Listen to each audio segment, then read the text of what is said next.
I used to think I knew my wife. 15 years of marriage to Sarah had given me the confidence of a cartographer who's walked every inch of his territory.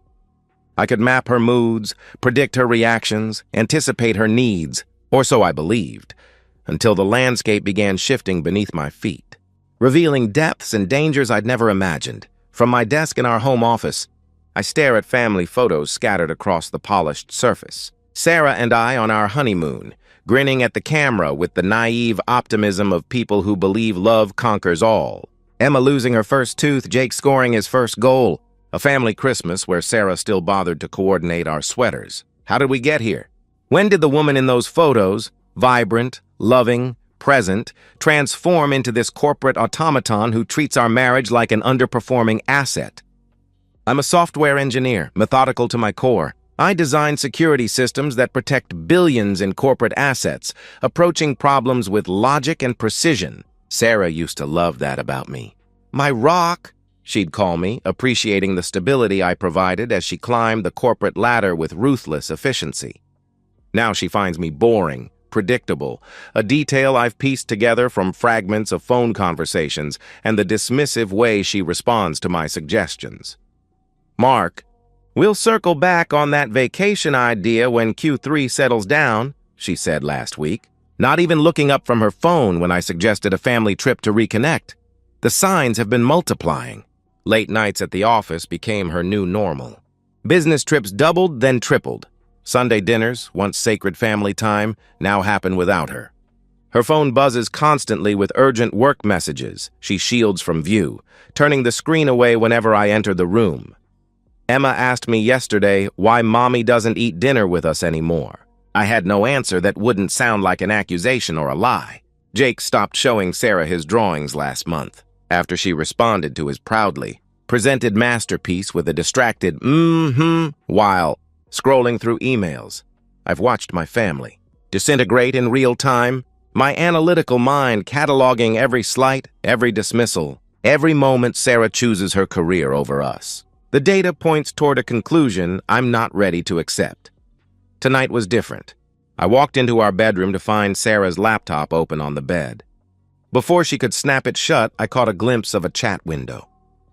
2 fragments burned into my retinas in the split second before the screen disappeared. Can't wait for Friday and Mark won't suspect. It's just work stuff, she said, her voice carrying the hollow ring of someone who's forgotten how to lie convincingly to the person who knows her best. I didn't say it wasn't, I replied, maintaining a calmness I didn't feel. She closed her laptop with a decisive click. I'm exhausted. I'm heading to bed early, she announced, gathering her things. Big day tomorrow? I asked, watching her movements carefully. Just the usual meetings. Nothing special, she answered, not meeting my eyes. As she headed to the bathroom, I noticed something unusual. She took her phone with her. In 15 years of marriage, Sarah had never taken her phone to bed. It always charged on her nightstand, disconnected from her until morning. That small detail, more than the suspicious messages or late nights or business trips, sent ice through my veins. The phone, her constant companion, her connection to whoever waited on the other end of those messages, had become more intimate than her husband. I stood in our bedroom, surrounded by the artifacts of our marriage, and finally admitted what my analytical mind had been calculating for months. My wife was having an affair. The evidence had accumulated past the threshold of reasonable doubt. The question now wasn't whether she was betraying me, but what I was going to do about it. As I heard the shower running, I made a decision. If Sarah wanted secrets and subterfuge, I would give her a master class. The software engineer who specialized in security systems would apply those skills to his own home. My wife had just initiated a game she wasn't equipped to win. The following morning, I found myself oddly calm, like a man who'd finally identified the source of a mysterious noise that had been driving him slowly insane. Sarah left for work earlier than usual, kissing my cheek with distant affection before disappearing into her carefully scheduled day. I watched her car pull out of the driveway, noticed the way she checked her appearance one last time in the rearview mirror, and felt nothing but a detached curiosity. Who was she preparing to impress? For 2 weeks, I'd tried all the digital surveillance methods my software engineering background made available to me. I'd checked her browser history, cleared daily, attempted to access her email, two-factor authentication blocked me, even installed tracking software on our home network. She conducted all suspicious activities on her work devices or mobile data. Sarah wasn't just tech-savvy. She was deliberately covering her tracks. This wasn't carelessness or opportunity. This was calculated deception. I needed a different approach. Technology had failed me, which meant I needed something more primitive, more human. Saturday morning found me in the yard, mechanically trimming hedges as my mind churned through possibilities. So absorbed was I in my plotting that I didn't notice Gus Martinez approaching until his weathered hand appeared over our shared fence, holding out a cold beer. "Looks like you could use this more than the shrubs need trimming," he said, his voice gravelly from decades of cigarettes he'd given up 5 years too late. Gus was everything I wasn't. A 68-year-old former Army Ranger with calloused hands and sharp eyes who spent his retirement tending a vegetable garden and observing the neighborhood with military precision. In the 3 years since he'd moved next door, we'd developed an unlikely friendship. He found my technical knowledge fascinating. I admired his practical wisdom and no-bullshit approach to life. I accepted the beer and took a long pull, the cold bitterness matching my mood perfectly. "Woman troubles?" Gus asked, with the directness of someone who'd seen too much to waste time on social niceties. Something in me cracked, the pressure of suspicion, the weight of evidence, the exhaustion of maintaining a facade of normalcy. "I think Sarah's having an affair," I confessed, the words emerging with surprising steadiness. I expected platitudes about communication or marriage counseling. Instead, Gus nodded slowly, his eyes narrowing slightly. "I've been watching," he admitted quietly. "She leaves every Tuesday and Thursday at 7 p.m. sharp. Returns around 11. Always parks 2 blocks away when she comes home. I see her walking up from Miller Street." The beer nearly slipped from my hand. "You've been watching my wife?" I stammered in disbelief. Gus shrugged unapologetically. "I watch everything in my territory. Old habits from Ranger days. Something felt off, so I paid attention. The revelation hit me like a physical blow. While I'd been fumbling with digital surveillance, Gus had been quietly collecting intelligence through simple observation. He'd confirmed my worst fears with nothing more than military-grade attention to detail. "There's more," Gus continued, leaning closer over the fence. "Those yoga classes on Tuesdays? Never seen yoga clothes in your laundry line after. The phone calls she takes in your backyard after the kids are asleep. The way she checks her makeup before leaving on those evenings. Different than her usual work routine." My analytical mind rapidly processed this new data, integrating it with my existing suspicions. "How long have you been noticing this?" I questioned.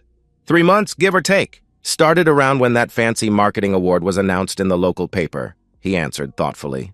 3 months, 90-some days of betrayal while I'd worked late, cared for our children, and tried to rebuild the connection with a woman who was already gone. "In the Rangers," Gus said, "we learned to trust gut instincts. Your gut's screaming danger, son. Question is, what are you going to do about it?" I realized I'd been approaching this like a software problem, looking for digital evidence while ignoring behavioral patterns. "I need proof," I said finally. "Something concrete." Gus drained his beer and set the bottle on the fence post.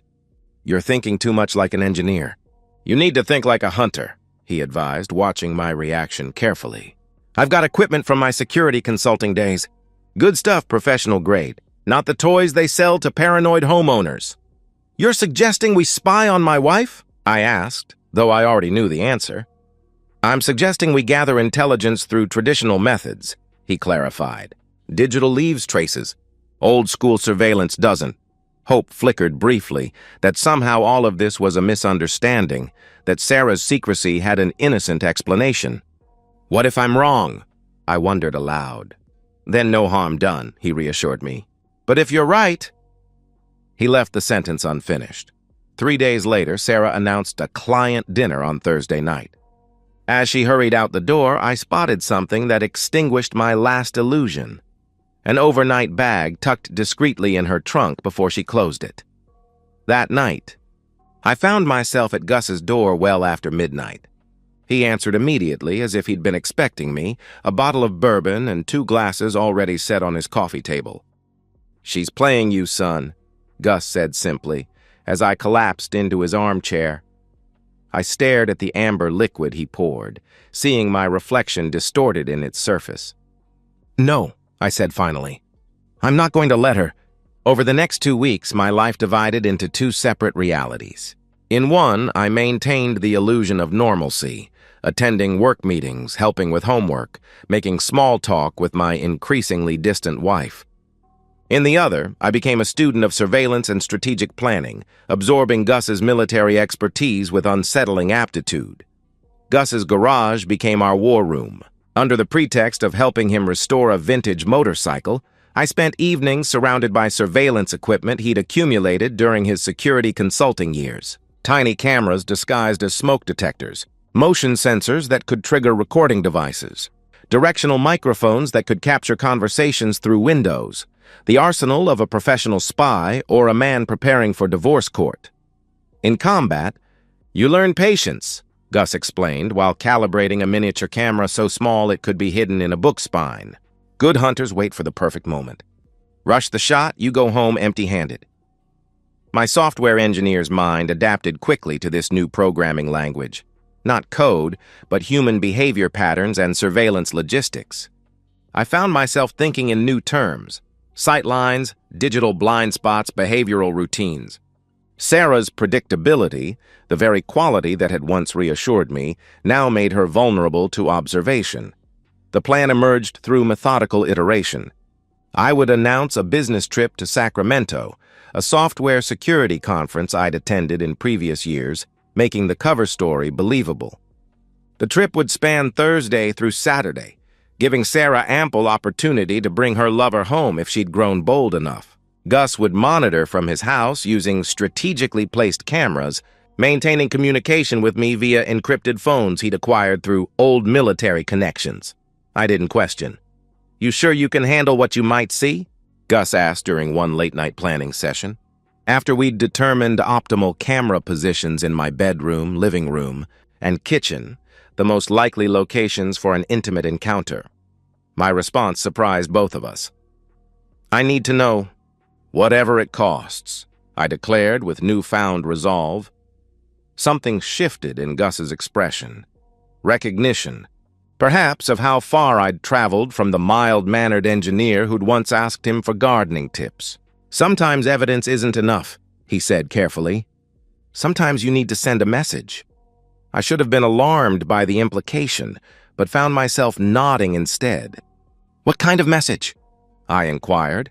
"That depends on what kind of man you discover yourself to be when the moment arrives," he responded cryptically, cleaning a lens.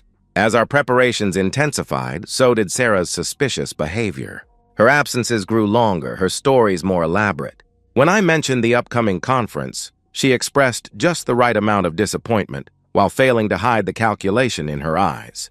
Within an hour, she'd suggested the children might enjoy staying at her mother's house that weekend, giving her time to catch up on work without interruptions.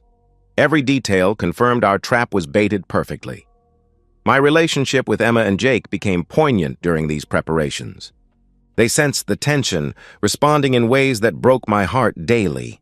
Emma, at 12, had developed a protective coolness towards Sarah, intercepting her brother's questions about Mommy's absences with the preternatural maturity of children who learn to navigate adult failures. 9-year-old Jake simply drew more pictures, mostly of our family standing together, holding hands under impossibly bright suns, as if he could manifest connection through crayon and paper.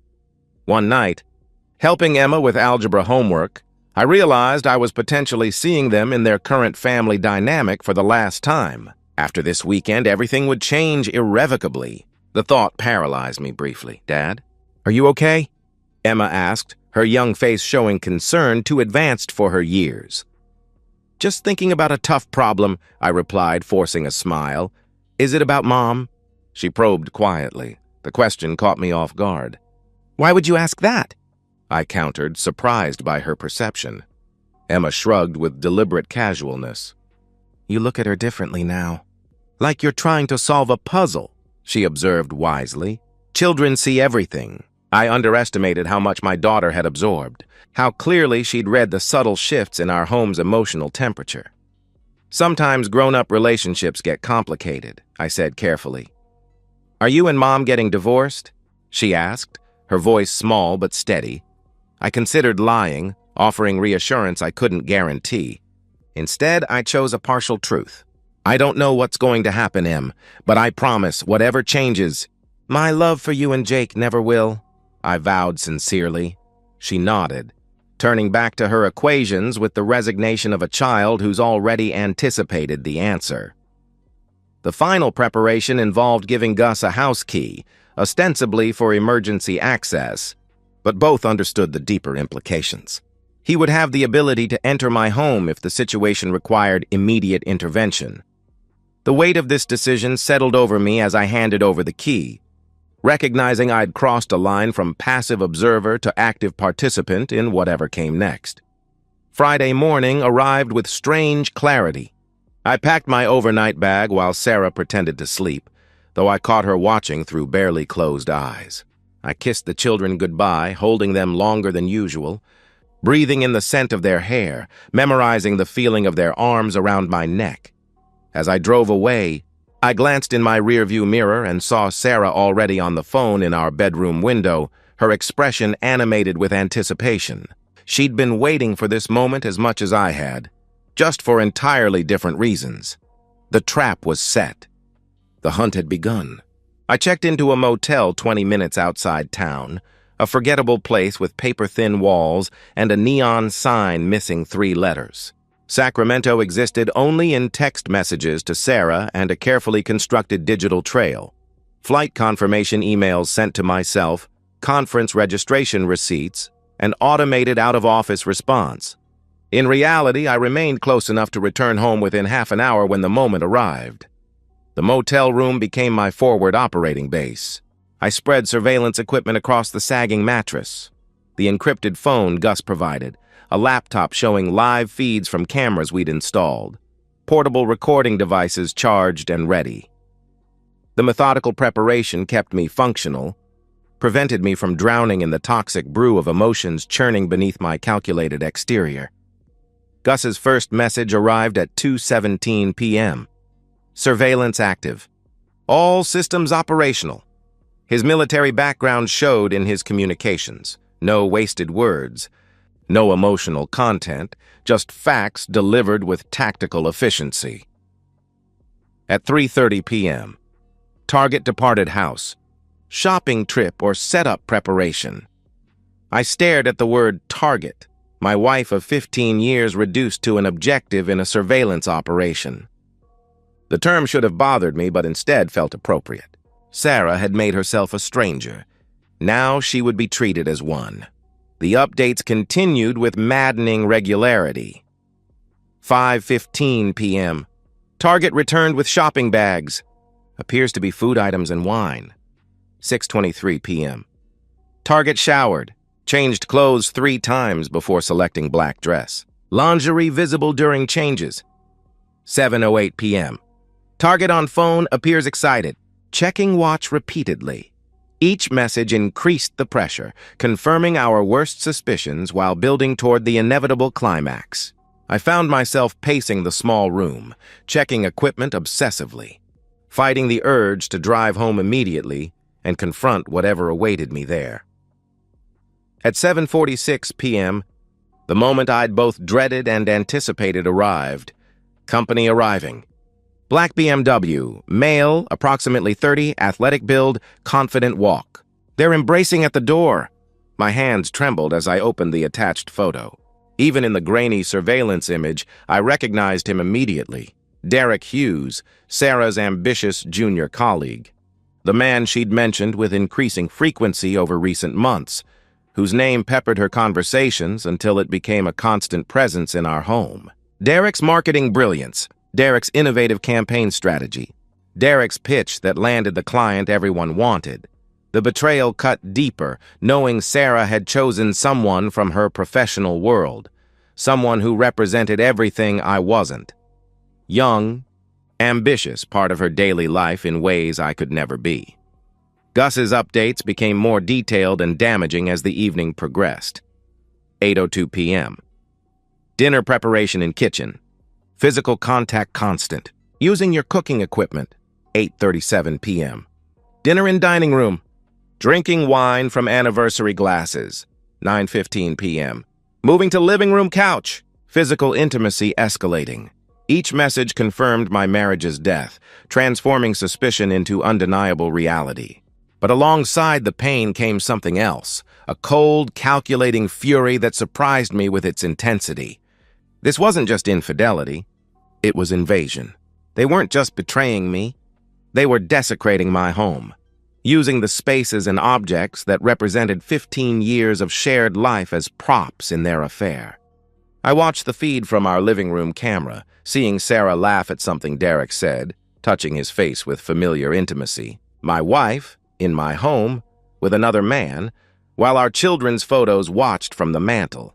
The clinical detachment I'd maintained cracked, revealing something primal underneath. At 10:23 p.m., Gus's most devastating update. Moving upstairs to master bedroom. Target leading subject by hand. I texted back immediately. I'm coming home. Be ready. His response was immediate. Confirmed. Approach with caution. Subject appears physically fit. The drive home passed in a haze of rage and adrenaline. My hands shook on the steering wheel as my mind cycled through images of Sarah and Derek together in our bed, calculating the scope of the betrayal, the duration of the lies, the complete destruction of everything I'd built over 15 years. I parked 3 blocks away, following the protocol Gus and I established during planning. He met me at the designated corner, dressed in dark clothing that made his military background suddenly obvious. His expression showed the same cold determination I felt radiating from my core. Last chance to reconsider, Gus said quietly as we approached my house. Once we go in there, there's no taking it back. Law doesn't look kindly on what we're about to do. My response came from somewhere deep and primal. She brought him into my house, into my bed, where my children sleep, I growled, beyond rational thought. Gus nodded once, accepting this as sufficient justification. Follow my lead. Quick and controlled. Remember the objective. Maximum psychological impact, minimum legal exposure, he instructed calmly. We approached the house like the tactical operation it had become. Gus checked sightlines and identified escape routes with practiced efficiency.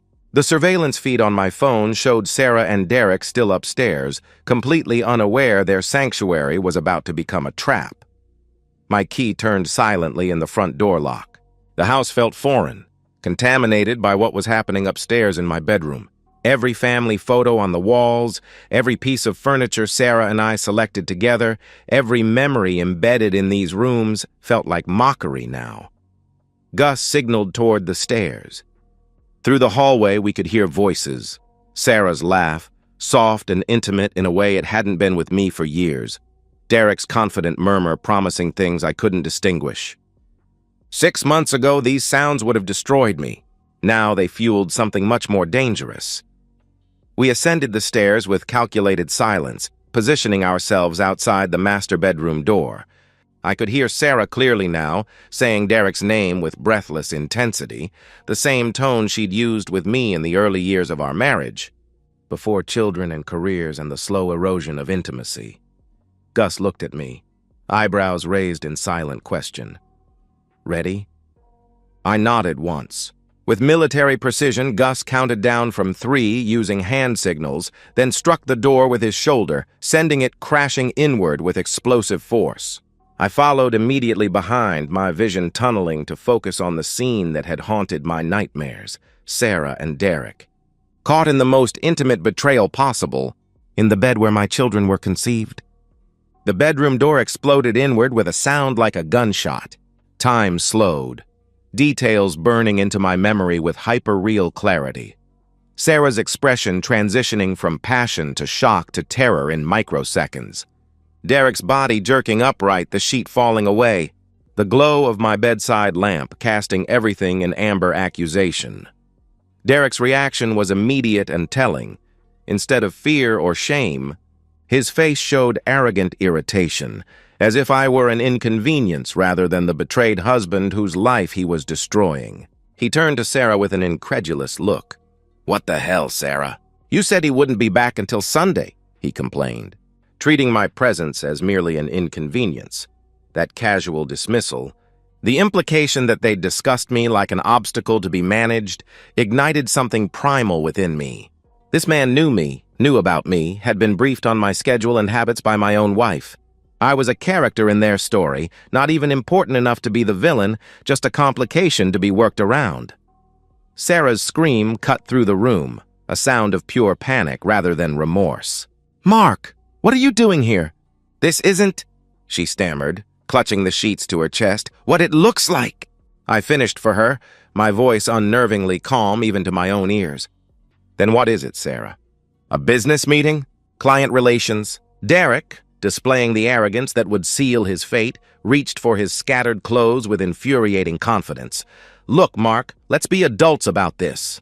These things happen in marriages," he began with patronizing calm. My fist connected with his jaw before he could finish the platitude, the impact sending a shockwave up my arm.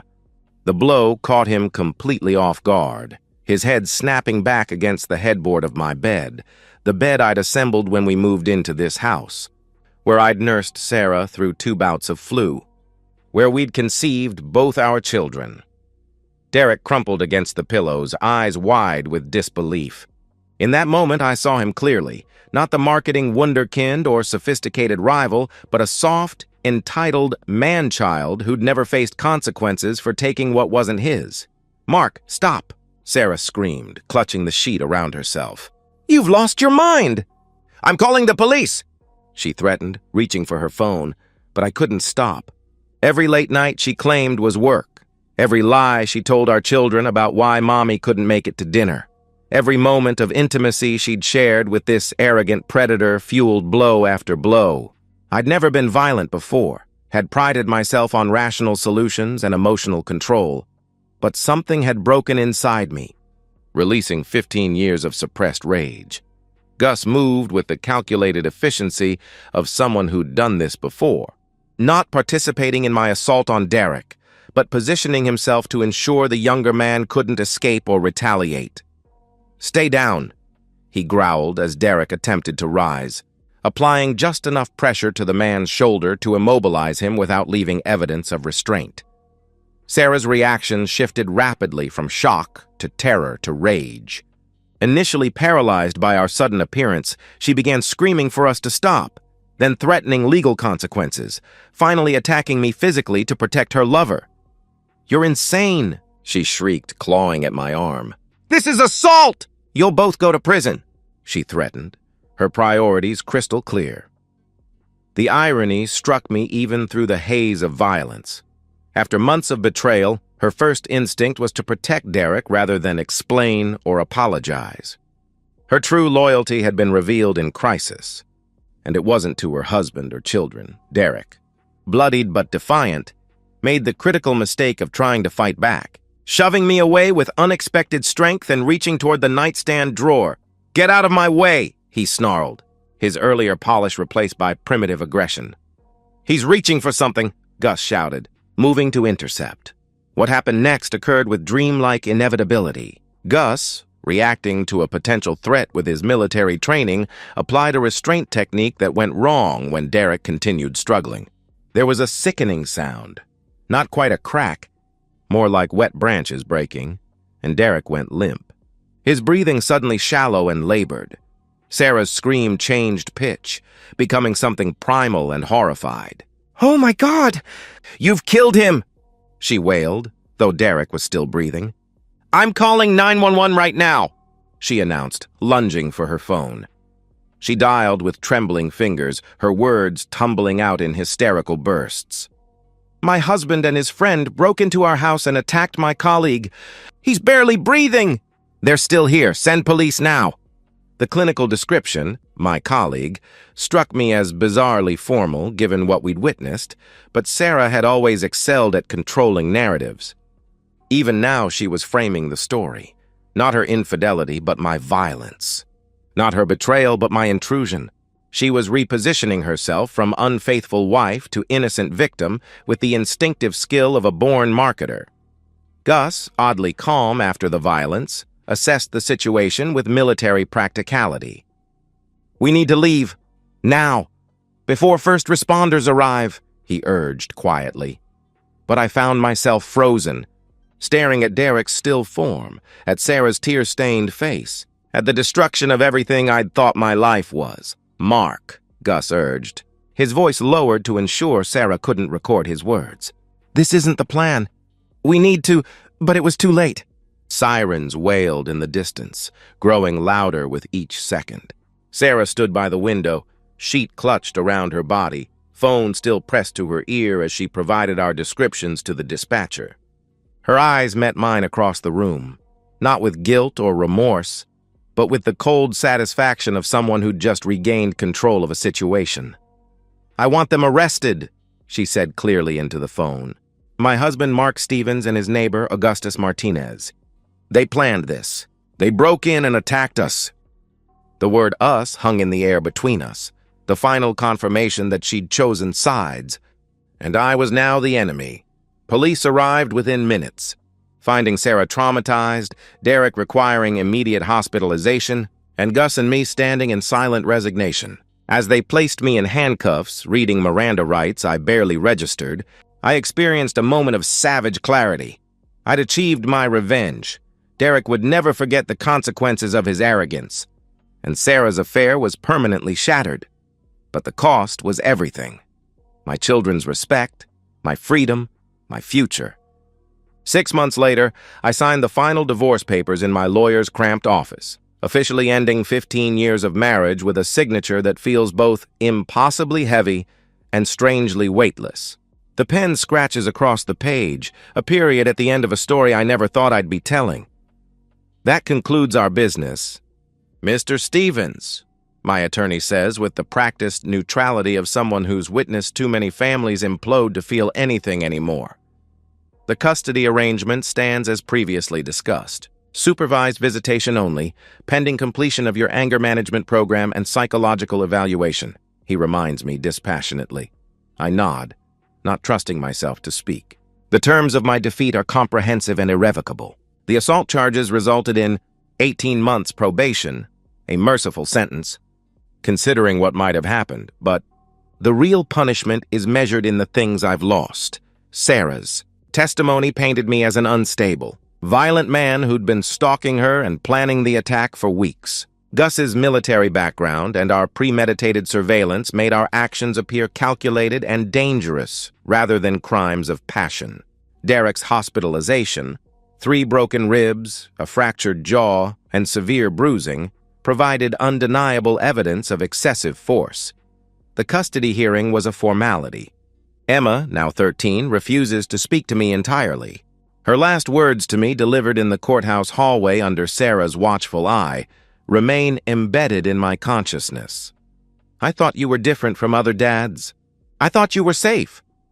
Jake, at 10, still agrees to see me, but asks heartbreaking questions about why Daddy hurt Mommy's friend. The children I tried to protect from Sarah's betrayal now need protection from me. The greatest irony is Sarah's transformation.